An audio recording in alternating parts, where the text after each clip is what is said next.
Saludos a todos, muy buenas y bienvenidos a Madridismo al Día. Vamos con una información que siempre, particularmente que se da este tipo de acuerdos, este tipo de acuerdos entre club y jugador, pues en cierto modo me llama la atención, pero es algo que hay que poner en valor y obviamente más teniendo en cuenta de qué futbolista estamos hablando. Porque sí, chavales, se habla de que Kylian Mbappé y el Real Madrid tendrían un acuerdo, un pacto de caballeros. Es decir, básicamente Kylian Mbappé le habría dado su palabra a Florentino Pérez de que no va a renovar por el Paris Saint-Germain y que va a jugar en el Real Madrid. Esto viene en origen del medio Le Journal du Real, desde Francia, y ha sido confirmado por parte del diario AS y del periodista Andrés Honrubia, que siempre está muy cercano a la información de lo que tiene que ver con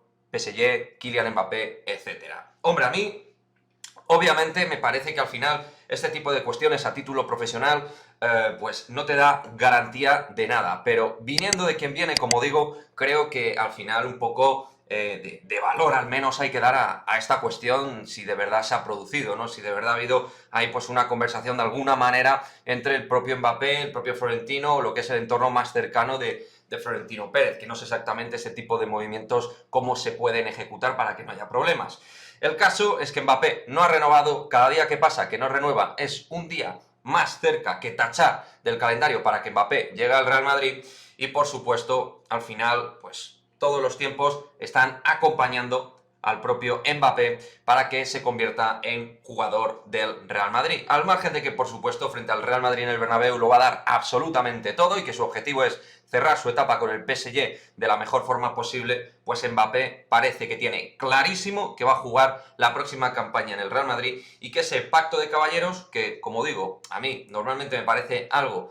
de papel mojado, pues en este caso, siendo Mbappé el que está de por medio, que me parece un futbolista especial y distinto, pues oye, a lo mejor efectivamente, chavales, había ahí un pacto de caballeros, estaba todo súper claro, no había dinero que le pudiera hacer cambiar de idea a Mbappé y finalmente, lo dicho, Mbappé jugará sí o sí en el Real Madrid.